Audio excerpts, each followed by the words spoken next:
Hello, Amber. Hi, Jeannie. How are you? Oh, I'm doing well. It was so beautiful to watch you do your thing yesterday. We got a little sneak peek of you in character with your beautiful costume. Thank you.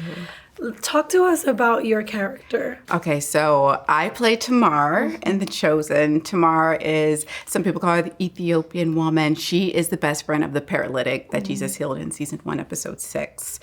And I like to call her the fashion icon on The Chosen because she is, like you said, she's like decked out. She has this gorgeous headdress, all the jewels, this huge necklace, this gorgeous corset. And it's such an honor to wear it and play it. But the great thing about Tamar is like she's like the example on the show of having faith, like undeniable faith. And so definitely something to try to attain, in our own lives. I love her. I love that. When you initially met Jesus, there was that reservation, your character is just kind of watching. Yeah. And I feel like there's a lot of people that, when you present Jesus to them, they're just, and, not to mention, there's a lot of Christians who haven't been the best example of it. So, there's kind of that, let me check them out. Let me check this Jesus out. Yeah. Talk to that. Well, we, even as women, we do that. When people we don't know first enter our lives, we're very cautious. We have our wall up, protect our vulnerability. To think in the first century, and when Jesus arrived, he came with a big group of men, and so which is why the first person that really spoke to her was Mary Magdalene in that episode. Wow. And that automatically creates kind of a comfortable situation.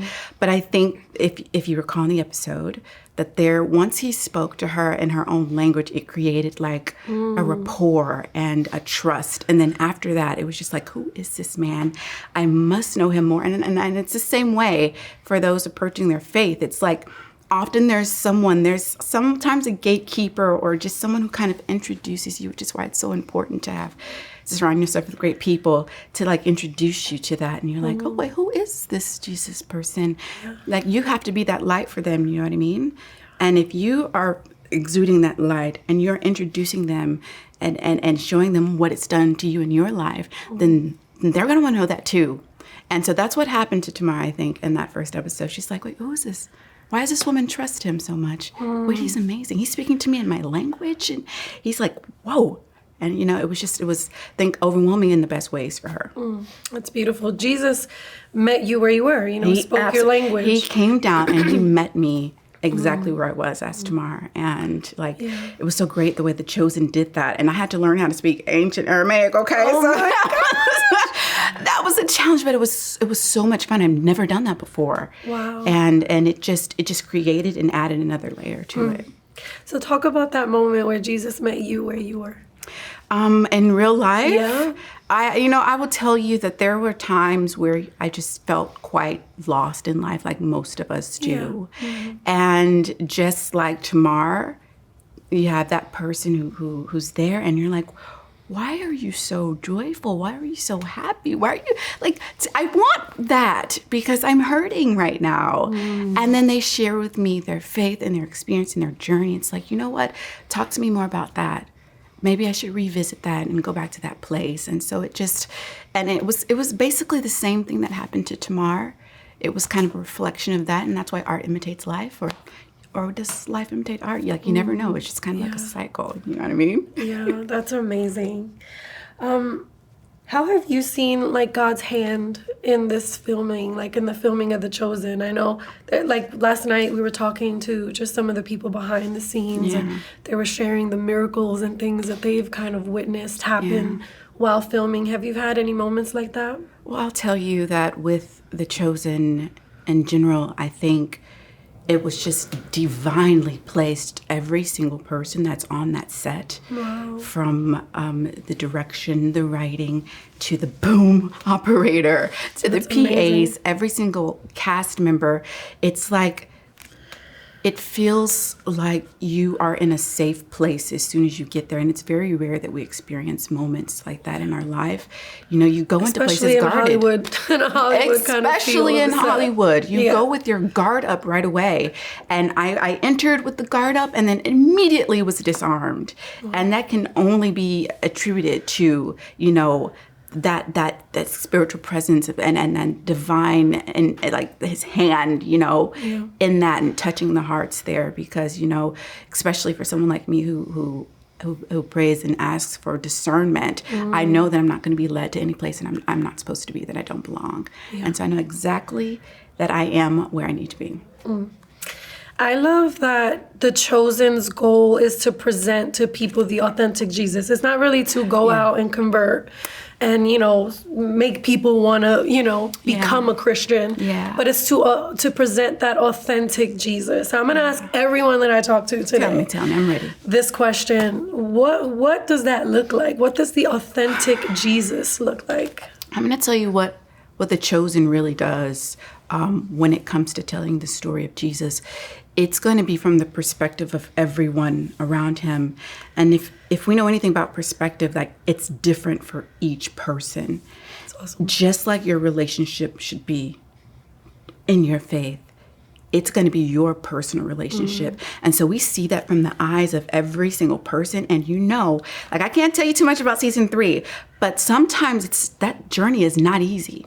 That relationship is difficult because there's things you want to do, stuff you want to say, places you want to go, and and he's that's not for you, and that creates the resistance. And so, and we'll see that a bit in this season. And what I love about it is that it's going to show you the parts that are not easy about having that relationship and maintaining that relationship, and then it's also going to show you the beautiful parts about it. And the parts that remind you of the sacrifice that was made for you to be here and for you to be able to make those kinds of mistakes. And it's just really beautifully woven together. You're really going to enjoy it. Yeah, I'm excited. I know the theme of season 3 is "Come to me, all who are weary and heavy laden." So it's a heavy season, like you said. There's going to be some real stuff in it. Listen, aren't sometimes we're just burdened. I mean, that's what I was going to say. I think this whole season of life that we've been in for the past few years, there's just a weight. I'm a pastor's wife, and I did a youth ministry event the other day, and it was a bunch of young people, and everyone was way down. Yes. Everyone. When you're young, you feel everything all the time, all at once, and even as adults, the biggest myth we were told is that they have it all together, right? Right. and you're over 30, you're like, wait a minute, I'm supposed to get things by now. Right. But I think once you really release that, you realize that burden is not your own. But what season 3 of The Chosen is really going to do is really go through the journey with each character about that burden that each one of them has, and the process of letting that go, if they can let it go, and the process that they're going to go through, and which is growth. Growth hurts sometimes. And so we're going to see that. And there's some girl power in there too. And there's some stuff that we go through. And I'm really excited about being able to show that to Talk about that, the girl power aspect. Listen, it's such a great job. I love the writers so much. Ryan, Tyler, Dallas, they came together. And it's really hard sometimes, and especially in Hollywood, to tell the story from a female perspective. But they did such a wonderful job. And it's not just going to be showing the sisterhood that we have going on. Yeah.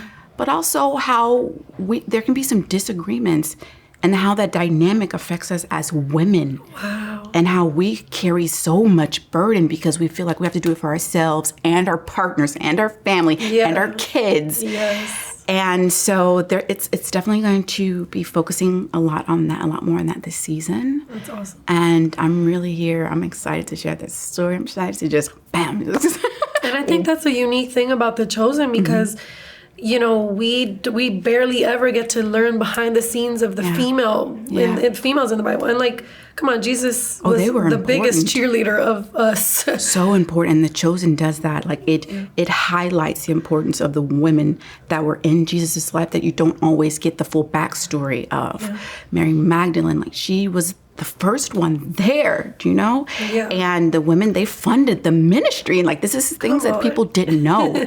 And so I love that they highlight this and that they give importance to it and they tell that story. Yeah. And so that the women who are watching The Chosen, from whatever background that they're in, they're going to find something they can relate to. Amber, thank you so much. You continue being the fashion icon that you are of The Chosen. On and off screen, right? Right, come on. I appreciate you, and it was so good meeting you. Thank you for having me here. It's nice meeting you.